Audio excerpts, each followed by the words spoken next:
नागपूरच्या नंदनवन पोलीस ठाण्याच्या हद्दीत एका व्यक्तीला चाकूचा धाक दाखवून मारहाण करत जबरी चोरी केल्याची धक्कादायक घटना समोर आली आहे। नंदनवनमधील अन्नपूर्णा माता मंदिराजवळ असलेल्या देशी दारूच्या दुकानापाशी हा प्रकार घडला। फिर्यादी व्यक्ती तिथून जात असताना 2 आरोपींनी त्यांना अडवले, चाकू दाखवून धमकावले, मारहाण केली आणि त्यांच्याजवळील 1170 रुपये जबरीने हिसकावून घेतले।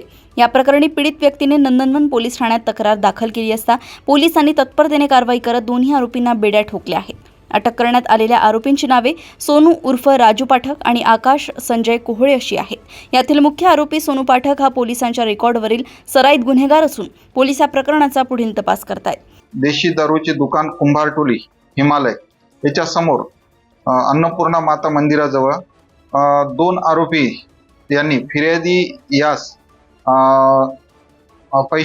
दारूसाठी पैसे मागण्याच्या कारणावरून चाकूने धाक दाखवून तसेच थापडबुक्याने व चाकूच्या मुठीने मारहाण करून त्याच्या खिशात असलेले 1170 रुपये त्यांनी जबरीने काढून घेतले होते। तर त्या सदर अनुषंगाने आपले पोलीस स्टेशन नंदनवन येथील डीबी पथक यांनी वरिष्ठांच्या मार्गदर्शनाप्रमाणे आरोपीचा शोधकामी रवाना झाले आणि त्यांनी सदर गुन्ह्यामध्ये सोनू उर्फ राजू पाठक वय 45 वर्ष राहणार जुना बगडगंज नंदनवन व आकाश संजय कोहळे राहणार कुंभारटोली नंदनवन असे यांना ताब्यात घेतलेले असून त्यांच्याकडून गुन्ह्यात गेलेला जो मुद्देमाल आहे जबरी चोरीमध्ये 1100 रुपये असा जप्त करण्यात आलेला आहे।